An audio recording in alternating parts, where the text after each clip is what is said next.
오늘은 교회 절기적으로 맥주 감사주일입니다.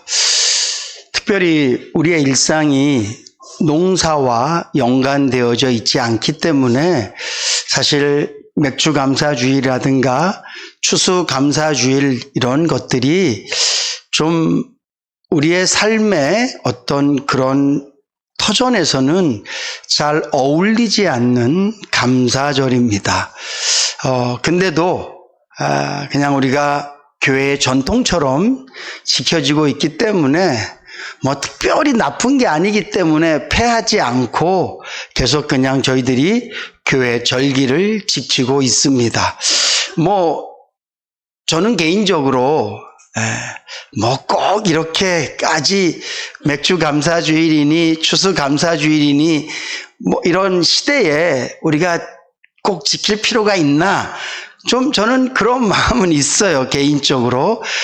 그렇지만 또 구약 성경에 이스라엘 백성들이 농사를 짓는 터전 아래 있을 때, 그리고 또 우리의 선조들도 농사를 짓는 터전이 그들의 삶의 모든 부분들이 농사 속에 있고 또 생활의 모든 규칙들이 농사 안에 있을 때 추수감사절이라든가 맥주감사주일은 되게 의미가 있고 또 하나님께서 이런 절기들을 통해서 하나님이 얼마나 너희를 사랑하는지 하나님께서 너희에게 얼마나 큰 은혜를 베푸셨는지를 또 돌아볼 수 있는 기회로 주시기 위해서 주셨다고 제가 믿고 저희는 농사는 짓지 않지만 의미를 맥주감사주일은 한 해에 반년을 지내고 난 다음에 우리가 반년을 돌아보면서 감사하는 마음으로 또 추수감사주일은 11월 셋째 주지 않습니까? 거의 또 한 해를 마무리하면서 하나님께 감사하는 마음으로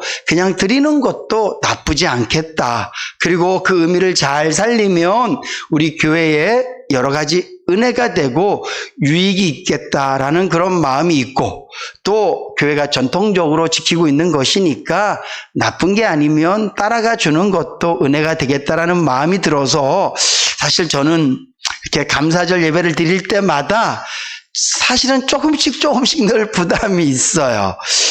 꼭 이렇게 무슨 타이틀을 걸어서 예배를 드려야 되나?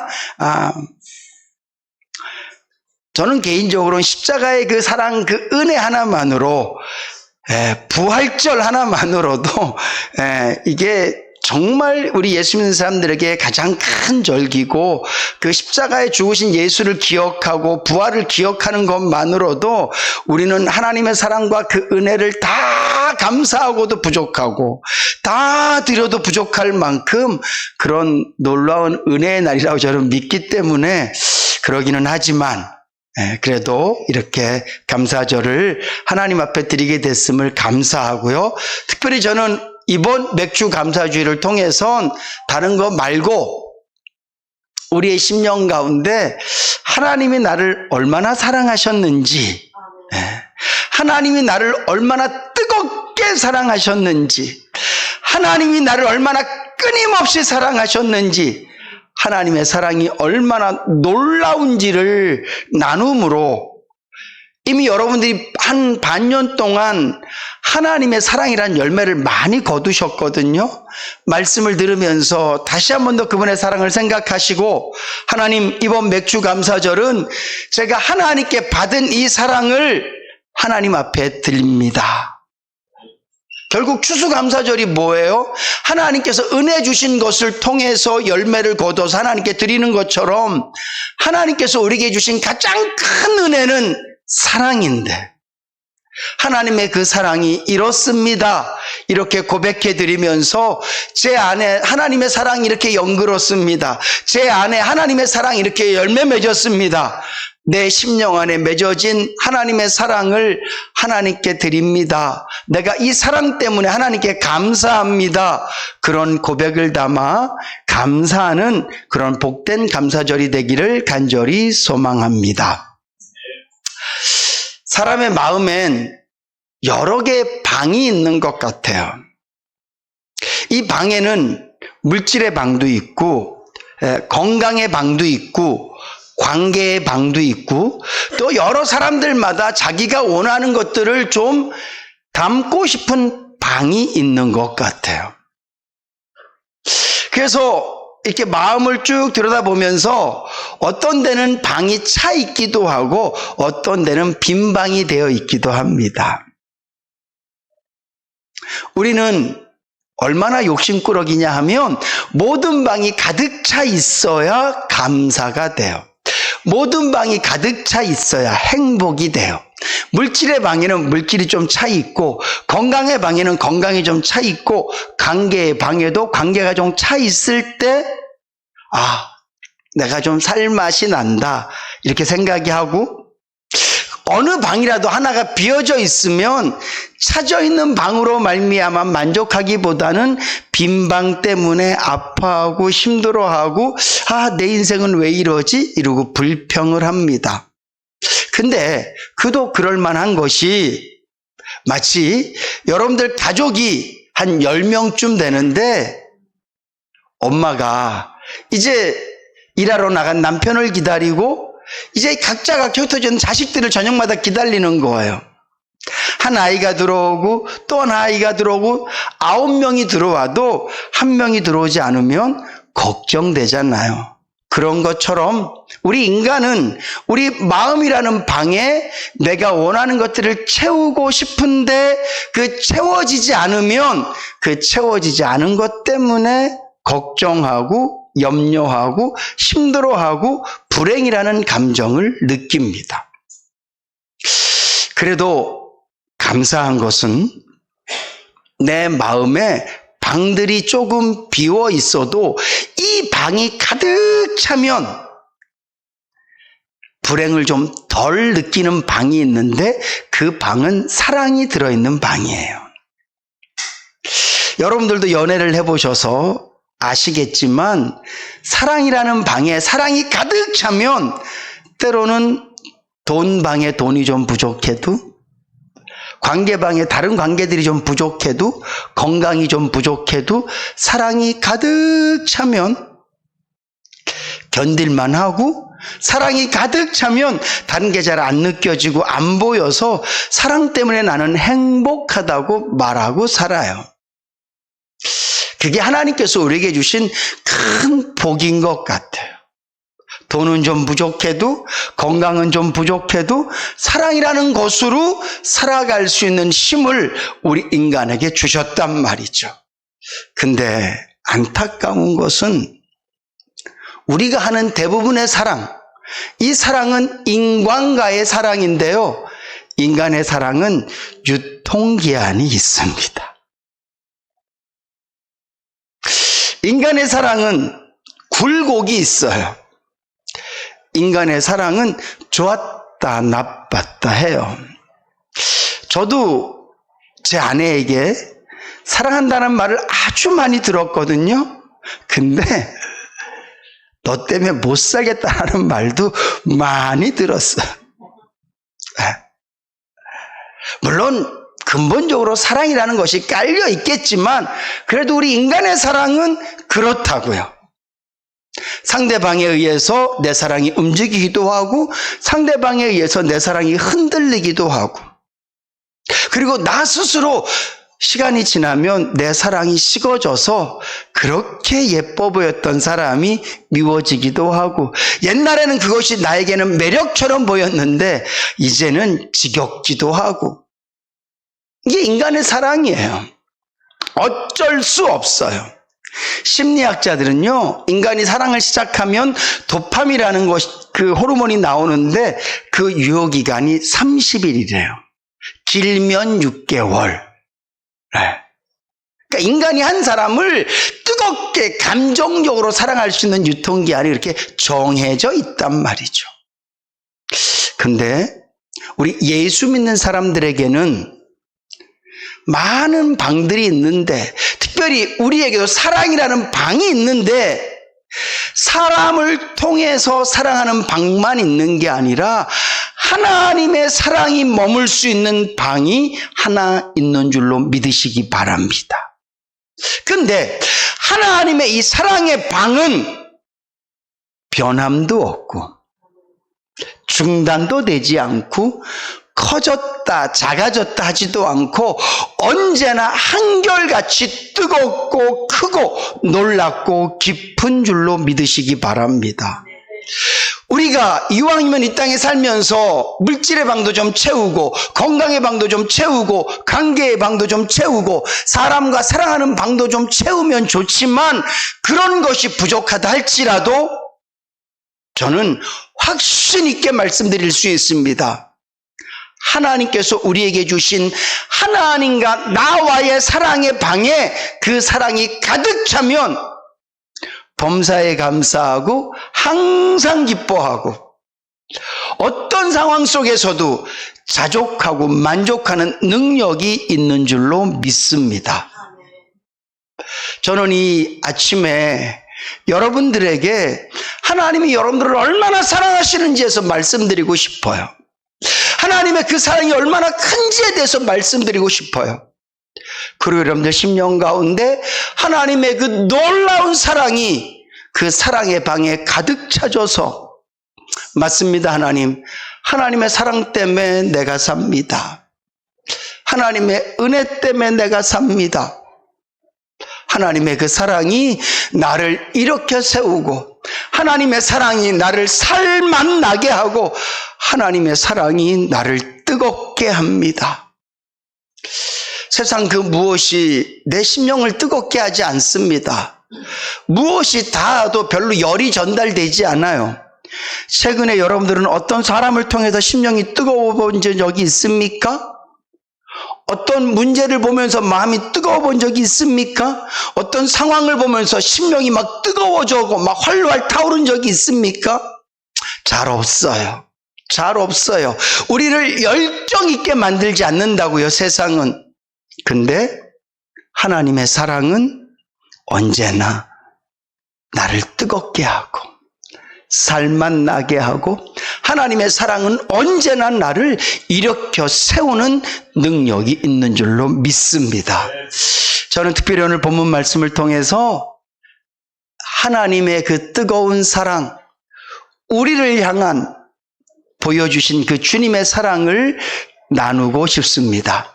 오늘 본문 말씀 스바냐 1장 말씀에 보면 아몬의 아들 유다 왕 요시아의 시대에 스바냐에게 임한 여호와의 말씀이다 이렇게 시작하고 있습니다. 이 아몬은요 그 위에 아버지가 므낫셋이에요. 유다 왕 중에 가장 악한 왕, 마치 북이스라엘의 아합 왕처럼 하나님과 가장 멀리 떨어졌던 왕이 므낫셋 왕이에요. 그리고 그 아들 아몬 왕도 못지않게 하나님 아버지 앞에 악을 행했던 왕이에요. 그래서 그 당시 선지자들은 끊임없이 이스라엘의 멸망을 선포했고요. 하나님께서는 이스라엘 백성들을 향하여서 진노하실 것에 대해서 계속 말씀하세요. 그리고 이 아몬 왕 다음에 아들이 요시야 왕인데 이 요시야 왕은 종교 개혁을 일으켜서 하나님 아버지 앞에 아주 아름다웠던 왕이에요. 근데 이 스바냐는 이 요시야 왕이 종교 개혁을 일으키기 바로 직전 그때 오늘 스바냐서를 기록하고 있고 하나님의 말씀을 선포하고 있는 거예요. 이 말인즉슨 오늘 우리가 읽었던 본문 말씀, 하나님께서 이스라엘 백성들을 향하여서 앞으로 내가 너희들을 이렇게 대할 거야, 앞으로 내가 너희들을 보면서 이렇게 할 거야 라고 말씀하시는데 지금 예쁜 이스라엘을 바라보면서 하나님 말씀에 순종 잘하는 유다를 바라보면서 주님 뜻대로 사는 유다를 바라보면서 이 말씀을 하고 계신 것이 아니라 하나님 보시기에 패역하고 하나님의 말씀으로부터 점점 멀어지고 있는 그들을 향하여서 하나님께서 말씀하시는 거예요. 물론 그 앞에 말씀에는 하나님께서 예루살렘을 어떻게 벌하실 것이고 이스라엘 백성들을 어떻게 힘들게 할 것이고 이스라엘 백성들이 어떤 과정들을 통하여서 고난과 역경을 당할 것인가에 대해서 하나님은 말씀하세요. 그런데 하나님께서는 이스라엘 백성들을 그렇게 끝내지 않으시고 오늘 말씀 보니까 노래해라, 기쁘게 노래해라, 즐거워해라. 하나님께서 너의 형벌을 끝까지 두지 않으시고 제할 것이다. 하나님께서 너를 끝까지 고통 중에 두지 않으시고 다시 꺼낼 것이다. 그러면서 뭐라고 말씀하세요?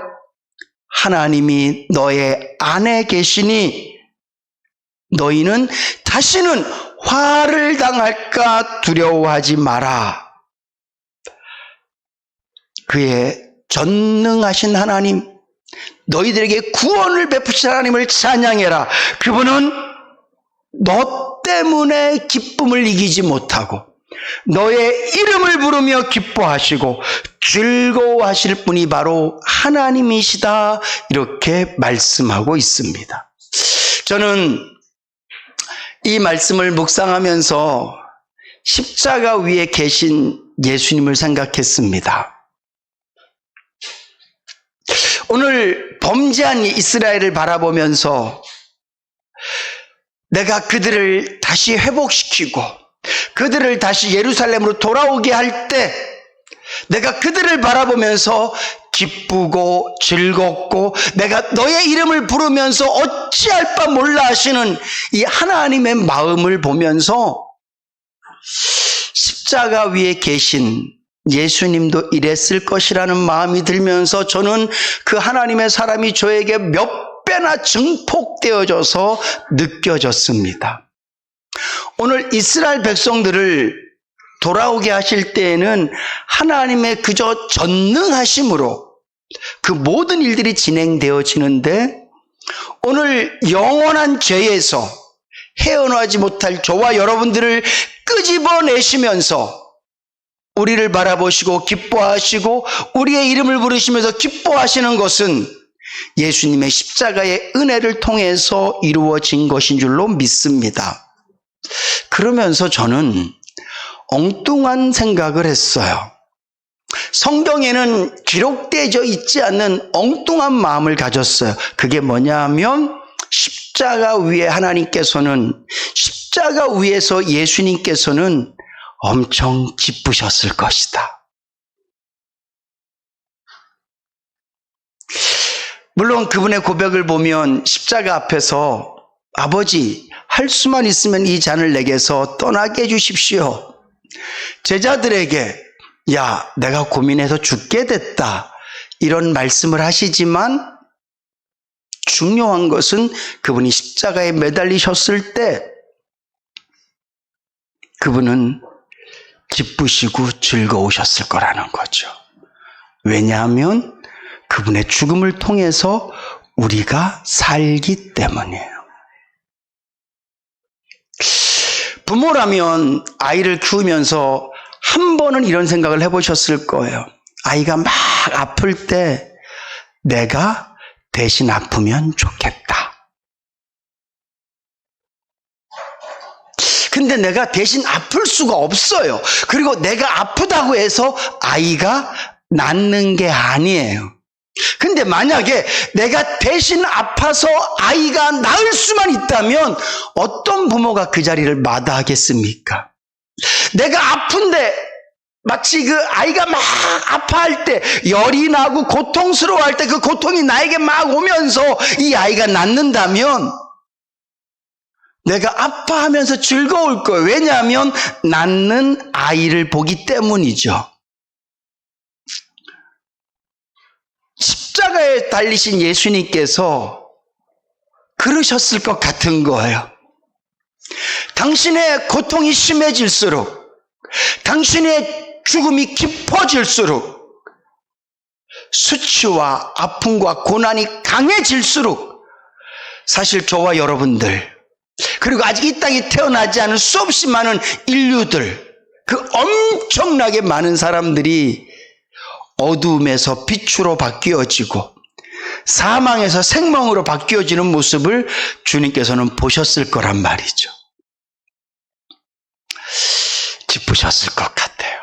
오늘 본문 말씀, 죄투성이인 이스라엘 백성들을, 정말 답없는 이스라엘 백성들을 향해서 내가 너희들을 다시 살릴 거야. 그리고 또 알아요. 그들이 예루살렘에 돌아와서도 그들이 하나님이 백성이 되고 난 다음에도 얼마나 엉터리처럼 살고 얼마나 또 바보처럼 살고 얼마나 죄를 향하여 달려갈지 다 아세요. 그럼에도 불구하고 하나님은 그들을 보면서 야, 내가 네 이름을 부르면서 얼마나 기쁜 줄 아니? 내가 너를 생각하면서 얼마나 행복한 줄 아니? 이렇게 말씀하시는 거예요. 영원한 사망에서 도저히 살아날 희망이 없는 저와 여러분들을 살려내시면서 주님이 이렇게 말씀하십니다. 나는 너의 이름을 부르며 기뻐한다. 나는 네가 살아나는 것을 보며 기뻐한다. 십자가 위에서 기뻐하시는 주님, 십자가 위에서 그 모든 것들을 능히 감당하시는 주님은 오직 우리를 사랑하시기 때문인 줄로 믿으시기 바랍니다. 그 엄청난 사랑이 저와 여러분들을 살린 것이고 그 엄청난 사랑을 바라시면서 비록 사랑을 표현하는 방법이 고통이고 부끄러움이고 죽음이지만 결국은 사랑을 위해서 하는 것이기 때문에 주님은 나를 위해 고난받으시면서 기뻐하시고 나를 위해 고난받고 죽으시는 것을 마땅히 여기시고 기꺼이 그 자리에 오르셨다는 것이죠. 우리 김현우 성도님이 지난 수요일 날 이렇게 수술을 받으셨습니다. 월요일 날은 제가 김현우 성도님을 병원에 모시다 드리려고 했었는데 여러 가지 상황 때문에 안 된다 그랬다가 갑자기 돼서 회사 동료가 병원으로 이렇게 모시고 갔고 둘째 날 제가 부인을 모시고 이렇게 병원을 가면서 제가 그랬어요. 참 고맙습니다. 감사합니다. 이렇게 귀한 일을 아무리 부인이라도 요즘처럼 여러분 어떻게 남편을 위해서 네, 그러시면 제가 조혜정 쌤이 제일 먼저 줄 거예요. 내가 알아. 참 어렵잖아요. 힘들고. 안 그래도 최수기 권사님이 이렇게 하고 수요일 날, 목요일 날 갔다가 이렇게 오셨는데 오실 때 택시 타고 오면서 선생님 택시 기사분이 물으셨대요.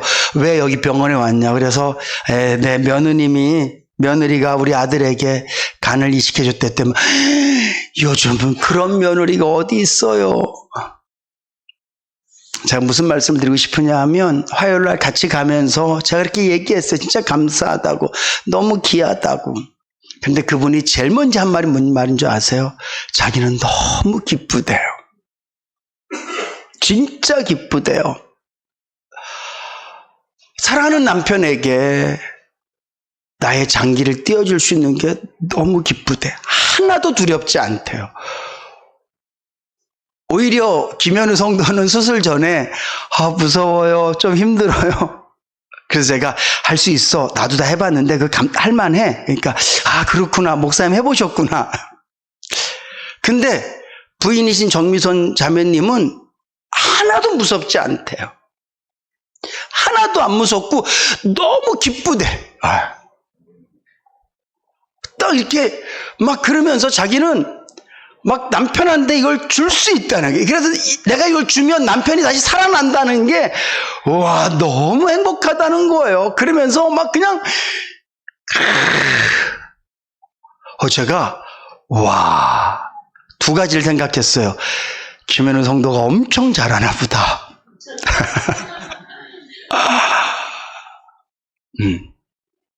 그리고 하나는 참 대단하신 분이다.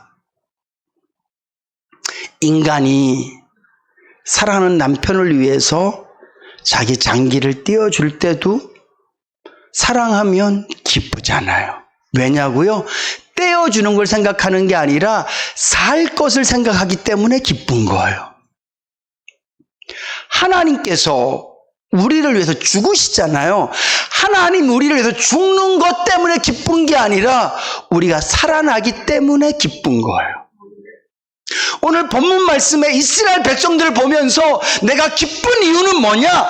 이스라엘 백성들이 회복되어지기 때문에 하나님은 기쁘신 거예요. 내가 그들의 이름을 부르면서 기쁜 이유는 뭐냐? 그들이 내 백성이기 때문에 기쁜 거예요. 세상에 수없이 많은 사람이 있어도 그 이름을 부르면 기쁩니까? 아니요.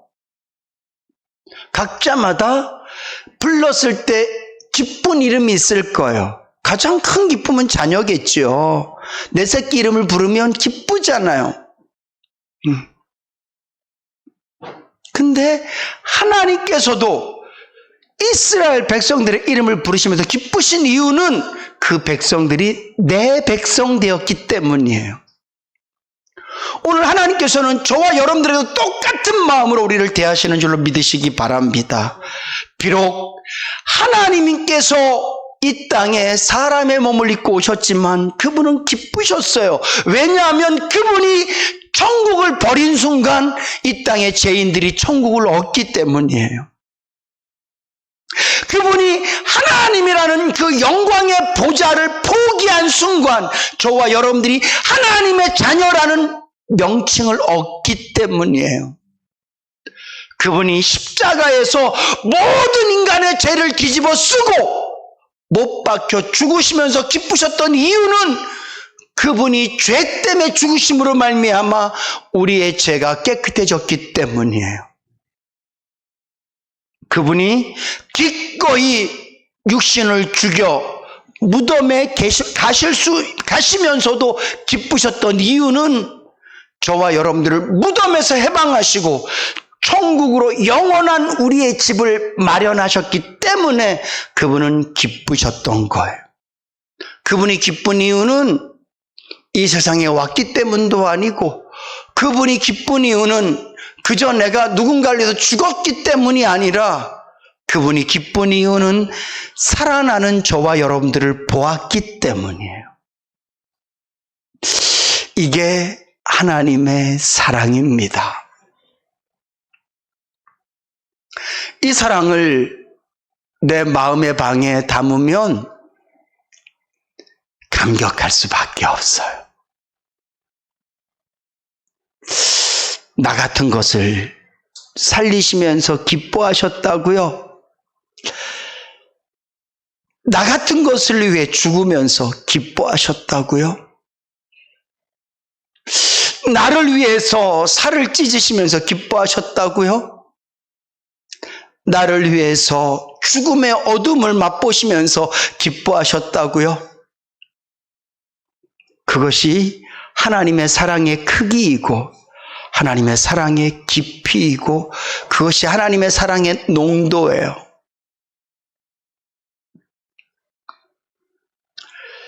여러분, 그냥 십자가에서 주님이 죽으신 게 아니에요. 그분이 십자가에서 죽으시면서까지도 기뻐하시고 하나님 아버지 앞에 그 죽음을 통하여 내가 다 이루었습니다. 이 말은 주님, 하나님, 내가 죽음으로 말미암아 얘를 살렸고 얘를 살렸고 얘를 살렸습니다. 우리가 신학적으로 하나님의 전지하심과 전능하심을 믿는다면 주님께서 십자가에서 죽으시면서 당신의 얼굴을 기억하시고 얘도 내가 살렸다 그러시면서 기뻐하셨을 거예요. 사랑하는 성도 여러분, 하나님의 사랑을 잊지 마십시오. 이번 맥주 감사절 예배가 끝나고 또 그 이후의 삶을 통하여서도 여러분들의 심령 가운데 하나님의 사랑이 늘 활활 타오르실 수 있기를 주님의 이름으로 축복합니다. 구원은 하나님의 사랑의 크기예요. 십자가를 볼 때마다 하나님 날 이만큼 사랑하셨구나 그렇게 하세요. 혹시 여러분들 목에 십자가 목걸이가 있습니까? 여러분들의 가정 가운데 있습니까? 교회 올 때마다 십자가가 보이십니까? 혹시 이런 문양은 안 보여도 이건 하나도 중요하지 않아요. 여러분들 마음속에 십자가가 있습니까? 그 십자가를 볼 때마다 저건 십자가야 이렇게 생각하지 마시고 십자가를 볼 때마다 저것은 나를 향한 하나님의 사랑의 크기야. 그렇게 생각하고 십자가를 보셔서 그 놀라운 사랑을 가슴에 담고 주님의 사랑에 감사할 때 이것이 진정한 하나님께 감사가 되어질 줄로 믿습니다. 하나님의 사랑을 내 가슴에 담고 주님의 사랑이 이만큼입니다. 내 안에 하나님의 사랑이 이렇게 있습니다. 이보다 더 큰 추수는 없어요. 이보다 더 큰 하나님께 드릴 수 있는 예물은 없어요. 여러분들이 아무리 많은 물질을 드리고 몸으로 헌신을 해도 하나님이 날 이렇게 사랑하셨습니다. 이 하나님의 사랑을 깨닫지 못하고 하는 모든 것들은 사실은 하나님 앞엔 별게 아닌 게 돼요. 그렇지만 내 삶 자체를 하나님의 사랑을 믿음으로 그 사랑 때문에 내가 있습니다. 내 안에 주님의 사랑이 이렇게 불을 타고 있습니다. 내가 이 사랑을 기억하고 있습니다. 내가 이 사랑을 잊지 않고 있습니다. 내가 이 사랑 때문에 감사합니다. 그러며 살아드리는 모든 삶은 하나님께서 기쁘시게 받으시는 감사의 예배가 되어질 줄로 믿습니다.